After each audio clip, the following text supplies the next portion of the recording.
जय श्री राम।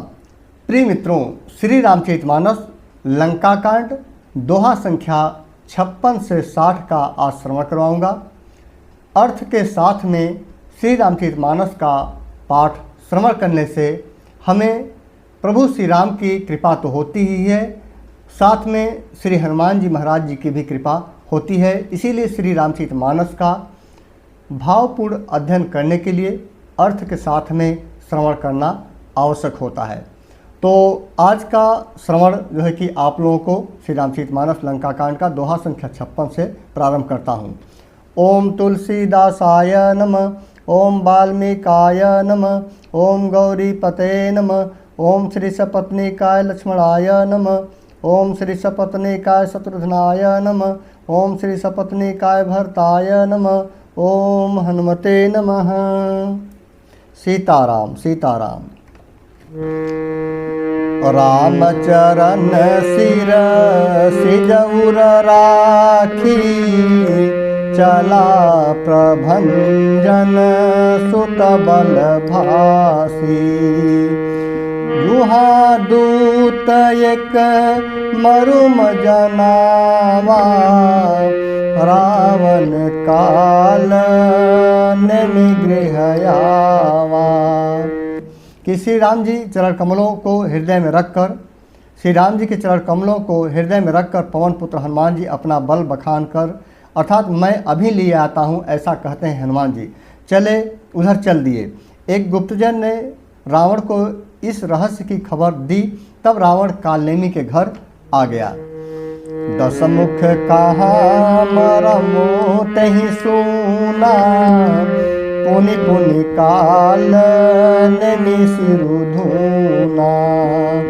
देखत तुम्हि नगर जहि जारा, कासु पंथ को रोकन पारा। उधर रावण जो है कि कालनेमी के पास आता है। रावण ने उसका सारा मर्म, सारा हाल जो है कि बताया। कालनेमी ने सुना और बार बार सिर पीटा और खेद प्रकट किया। उसने कहा, तुम्हारे देखते देखते जिसने नगर जला डाला, उसका मार्ग कौन रोक सकता है।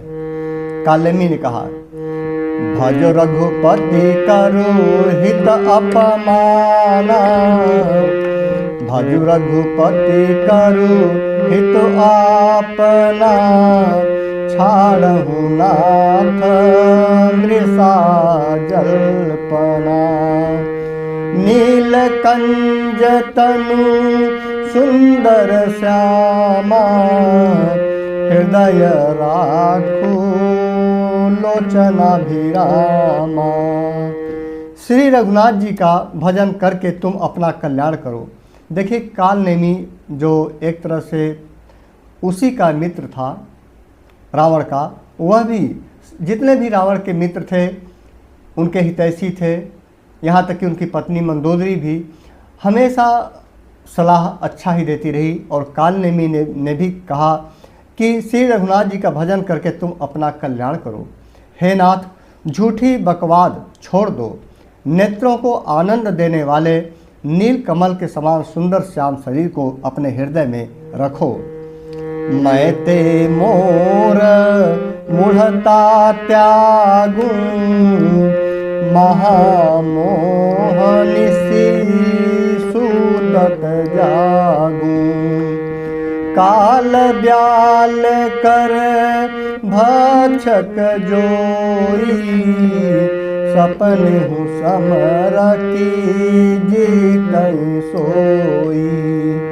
सीताराम चरण रति मोरे, अनुदिन बढ़ऊँ अनुग्रह थोरे। कालनेमी कहता है, मैं भेदभाव और ममता रूपी मूर्खता को त्याग दो। तू रावण को कहता है कालनेमी कि भेदभाव छोड़ दो और ममता रूपी मूर्खता को त्याग दो।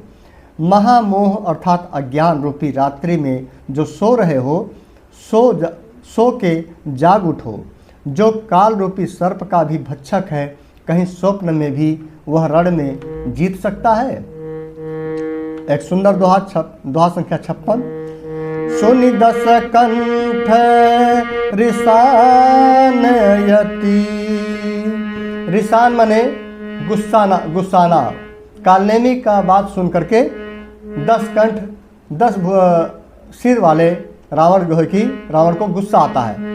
सुनि दस कंठ रिसान यति, तेहि मन किन्ह विचार। राम दूत कर मरो बरु, यह खलरत मल भार। उसकी ये बातें सुनकर, कालनेमी की बातें सुनकर रावण बहुत ही क्रोधित हुआ। तब कालनेमी ने मन में विचार किया कि इसके हाथ से मरने की अपेक्षा श्री राम जी के दूत के हाथों से ही मरूं तो अच्छा है। यह दुष्ट तो पाप समूह में रत है, अर्थात उसके मोह में पड़ा हुआ है। इससे अच्छा है कि भगवान राम के दूत हनुमान जी के हाथ मरूं तो ज़्यादा अच्छा है। अस कहीं चला रचि मग माया, सर मंदिर बर बाग बनाया।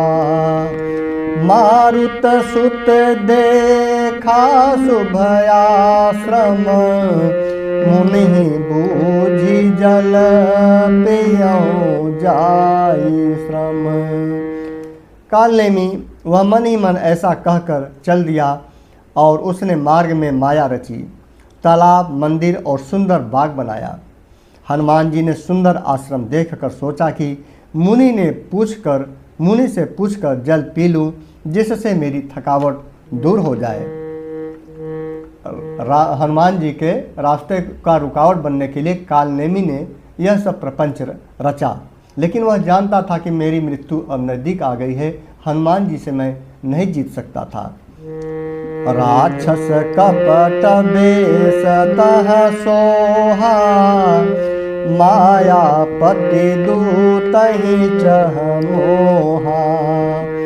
जाई पवन सुत नायऊ माथा, लाग सुख है राम गुण गाथा।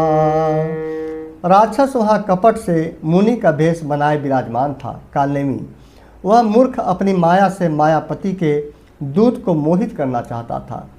मारुति ने उसके पास जाकर अर्थात हनुमान जी ने उसके पास जाकर मस्तक नवाया। वह श्री राम जी के गुणों की कथा कहने लगे। होत न महा रन रावण राम ही, जीत ही रामन संशय माही। होत महारन रावण राम ही, जित ही रामन संशय माही। यहाँ भय मैं देखूं भाई, ज्ञान दृष्टि बल मोहि अधिकाई। वह बोला, रावण और राम में महान युद्ध हो रहा है, राम जी जीतेंगे इसमें संदेह नहीं है। हे भाई, मैं यहाँ रहता हुआ ही सब देख रहा हूँ, मुझे ज्ञान दृष्टि का बहुत बड़ा बल है। मागा जलते ही दिन का मंडल, कह कपि नहीं अघाऊ थोरे जल। सर्वजन करी आतुर आवहूँ, दीक्षा देऊँ ज्ञान जहीं पावहूँ। हनुमान जी ने उससे जल मांगा तो उसने कमंडलू से दे दिया। हनुमान जी ने कहा, थोड़े जल से मैं तृप्त नहीं होने का, अर्थात मैं थोड़े जल से तृप्त नहीं हो पाऊँगा। तब वह बोला, तालाब में स्नान करके तुरंत लौट आओ, मैं तुम्हें दीक्षा दूं, जिससे तुम ज्ञान प्राप्त करो। कालनेमी उनका समय को बर्बाद करना चाहता था हनुमान जी का एक सुंदर दोहा संख्या 57। सर पैठत कपि पद गहाम करी तब यकुला मारी सोधरी दिव्य तनु चली गगन चढ़ी जान। तालाब में प्रवेश करते ही एक मगरी ने अकुलाकर उसी समय हनुमान जी का पैर पकड़ लिया। हनुमान जी ने उसे मार डाला। तब वह दिव्य देह धारण करके विमान पर चढ़कर आकाश को चली। कपितव दरस भयउ निष्पापा मिटा तात मुनि बर कर सापा। मुनि न होई यह निशिचर घोरा मानहु सत्य बचन कपि मोरा। और उसने कहा, हे मानव, मैं तुम्हारे दर्शन से पाप रहित हो गई। हे तात, श्रेष्ठ मुनि का साप मिट गया। हे कपि, यह मुनि नहीं है, घोर निशाचर है। मेरा वचन सत्य मानो। अर्थात जो मगर था, उसने जब उसको मार डाले हनुमान जी, तो वह आकाश मार्ग में उड़ करके उसने बताया कि यह जो सन्यासी का रूप धारण करके बैठा हुआ है वह काल नेमी नाम का राक्षस है। मेरा बात सत्य मानो। आस कहीं गई अपछरा जबहि निशिचर निकट गयऊ कपि तबहि। कह कपि मुनि गुर दक्षिणा लेहूँ पाछे हमहि मंत्र तुम देहूँ। ऐसा कहकर ज्यों ही वह अप्सरा गई त्यों ही हनुमान जी निशाचर के पास गए। अब हनुमान जी को पता चल गया था कि ये राक्षस है और साधु का वेश बना करके यहाँ पर बैठा हुआ है। हनुमान जी ने कहा, हे मुनि, पहले गुरु दक्षिणा ले लीजिए, पीछे आप मुझे मंत्र दे दीजिएगा। अब हनुमान जी ने चालाकी किया। सिर लंगुर लपेटी पछारा निज तनु प्रगट सिमरति बारा। राम राम कही छाड़सी प्राणा सुनि मन हरषि चलऊ हनुमाना। हनुमान जी ने उसके सिर को पूंछ में लपेटकर उसे पछाड़ दिया। मरते समय उसने अपना राक्षसी शरीर प्रकट किया। उसने राम राम कहकर प्राण छोड़े। यह उसके मुंह से राम नाम का उच्चारण सुनकर हनुमान जी मन में हर्षित होकर चल दिए। देखा शैल नयौषधि किंचिन्हा सहसा कपि उपारे गिरि लिन्हा। गहि गिरि निशिनभ धावत भयऊ अवधपुरी ऊपर कपि गयऊ। अब हनुमान जी वहाँ से उड़ करके उन्होंने पर्वत को देखा और पर औसत न पहचान सके। तब हनुमान जी ने एकदम से पर्वत को ही उखाड़ लिया। पर्वत लेकर हनुमान जी रात ही में आकाश मार्ग से दौड़ चले और अयोध्या के ऊपर जैसे ही पहुँचे, एक सुंदर दोहा यहाँ पर अयोध्यापुरी जैसे ही हनुमान जी पहुँचे तो एक सुंदर दोहा महाकवि तुलसीदास जी ने, दोहा संख्या 58। देखा भरत विशाल यति निशिचर मन अनुमानी। बिनु फरसायक मारेऊ चाप श्रवण लगितान। भरत जी ने आकाश में अत्यंत विशाल स्वरूप को देखा। हनुमान जी को विशाल शरीर के रूप में एक पहाड़ ले जाते हुए। तब मन में अनुमान किया कि यह कोई राक्षस है। उन्होंने कान तक धनुष को खींचकर बिना फल का एक बाण मार दिया। तब क्या हुआ? परऊ मूर्छि मही लागत सायक सुमिरत राम राम रघुनायक। सुनि प्रिय बचन भरत तब धाये कपि समीपयति आतुर आए। जैसे ही हनुमान जी को बाण लगा, उनके मुख से राम राम निकलने लगा। हनुमान जी के मुख से राम राम सुन करके भरत जी को बहुत आश्चर्य हुआ। बाण लगते ही, क्या कहते हैं इसमें, बाण लगते ही हनुमान जी राम राम रघुपत का उच्चारण करते हुए मूर्छित होकर पृथ्वी पर गिर पड़े। प्रिय वचन राम नाम सुनकर भरत जी उठकर दौड़े और बड़ी उतावली से हनुमान जी के पास आए। कितना भाव उसमें कपल रहा होगा मित्रों, कि जिस श्री राम, प्रभु श्री राम के लिए भरत जी तड़प रहे थे, उन्हीं के भक्त को उन्होंने जब अपने बाणों से मूर्छित कर दिया, उनके जब मुख से राम राम निकलते हुए देखा तो भरत जी को कितना कष्ट हुआ, उसका शब्दों में उच्चारण और बयान नहीं किया जा सकता। आगे क्या हुआ, विकल विलोकी सौर लावा, जागत नहीं बहु भांति जगावा। मुख मलिन मन भये दुखारी, कहत बचन भरी लोचन बारी।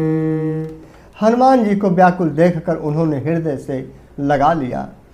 बहुत तरह से जगाया पर वे जागते न थे, चूँकि हनुमान जी मूर्छित हो गए थे। तब भरत जी का मुख उदास हो गया। वे मन में बड़े दुखी हुए और नेत्रों में विषाद के आंसुओं का जल भरकर ये वचन बोले।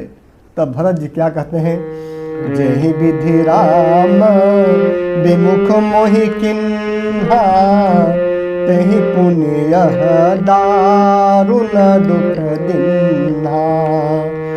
जो मोरे मन बचन वरु काया, प्रीति राम पद कमलय माया।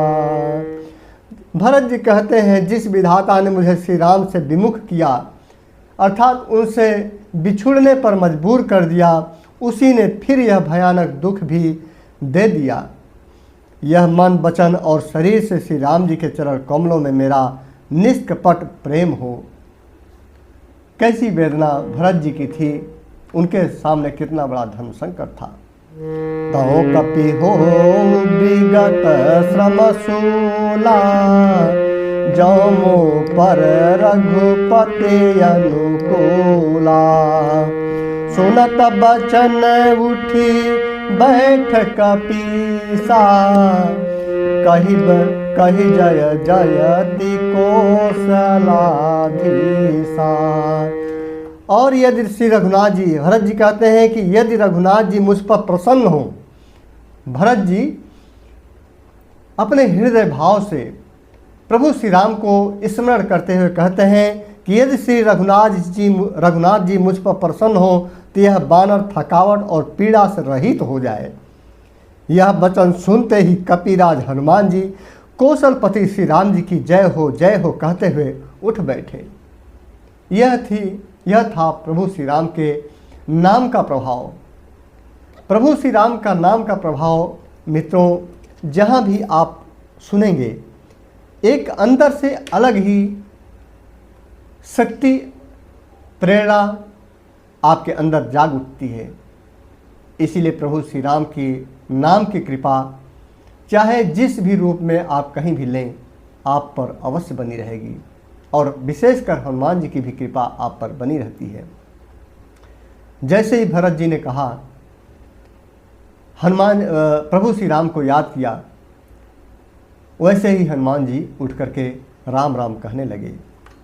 108 लिन्ह कपिहि उर लाई, पुलकित तनु लोचन सजल। प्रीतन हृदय समाई, सुमिरि राम रघुकुल तिलक। भरत जी ने बानर अर्थात हनुमान जी को हृदय से लगा लिया। उनका शरीर पुलकित हो गया। और नेत्रों में आनंद तथा प्रेम के आंसुओं का जल भर आया। रघुकुल तिलक श्री राम जी का स्मरण करके भरत जी के हृदय में प्रीत समाती न थी। तात कुशल कहूँ सुख निधान की, सहित अनुज अरु मातु जान की। कपि सब चरित समास बखाने, भये दुखी मन महु पछिताने। भरत जी बोले, हे तात, छोटे भाई लक्ष्मण तथा माता जानकी सहित सुख निधान श्री राम जी की कुशल कहो। बानर हनुमान जी ने संक्षेप में सब कथा कही। सुनकर भरत जी दुखी हुए और मन में पछताने लगे। अह दैव मैं कत जग जायऊं, प्रभु के एकहूँ काजन आयऊं। जानिकु अवसरु मन धरि धीरा, पुनि कपि सन बोले बलबीरा। कहते हैं, हाँ देव, मैं जगत में क्यों जन्मा। भरत जी अपने ऊपर अफसोस करते हैं कि हाँ देव, मैं जगत में क्यों जन्मा, प्रभु के एक भी काम न आया। फिर कुअवसर विपरीत समय जानकर मन में धीरज धरकर बलबीर भरत जी हनुमान जी से बोले। क्या बोले? तात गहरू होई तो ही जाता, काजुल साई है होत प्रभाता। चढ़ु मम सायक शैल समेता, पठवऊँ तो ही जहाँ कृपा निकेता। हे तात, कहते हैं भरत जी, हे तात, तुमको जाने में देर होगी और सवेरा होते ही काम बिगड़ जाएगा, अतः तुम पर्वत सहित मेरे बाण पर चढ़ कर जाओ। मैं तुमको वहाँ भेज दूँ जहाँ कृपा के धाम श्री राम जी हैं। सुनि कपि मन उपजाय अभिमाना, मोरे भार चलहि किनि बाना। राम प्रभाव विचारि बहोरी, बंदी चरण कही कपि कर जोरी। जब भरत जी की ये बात हनुमान जी सुने तो भरत जी की यह बात सुनकर एक बार तो हनुमान जी के मन में अभिमान उत्पन्न हुआ कि मेरे बोझ से बाण कैसे चलेगा, किंतु फिर श्री रामचंद्र जी के प्रभाव का विचार करके वे भरत जी के चरणों की वंदना करके हाथ जोड़कर बोले। क्या बोले? एक सुंदर दोहा। तब प्रताप उर राखी प्रभु, जय हऊँ नाथ तुरंत।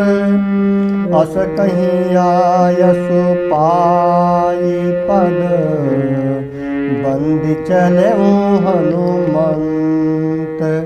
तब उसके बाद कहते हैं, हे नाथ, हे प्रभु, मैं आपका प्रताप हृदय में रखकर तुरंत चला जाऊंगा। ऐसा कहकर आज्ञा पाकर और भरत जी के चरणों की वंदना करके हनुमान जी चल दिए। एक और दोहा सुंदर। भरत बाहुबल शील गुण, प्रभु पद प्रीत अपार। मन महु जात सराहत, पुनि पुनि पवन कुमार। भरत जी के बाहुबल, शील और सुंदर स्वभाव गुण और प्रभु के चरणों में अपार प्रेम की मन ही मन बारंबार सराहना करते हुए मारुति श्री हनुमान जी चले जा रहे हैं। श्री रामचरितमानस का यह सुंदर प्रसंग इस समय चल रहा है। हनुमान जी की महिमा है और यह लंका कांड का दोहा संख्या 60 संपन्न होता है। अगले कड़ी में दोहा संख्या 61 से आप लोगों को श्रवण करवाऊंगा। सीताराम, जय श्री राम।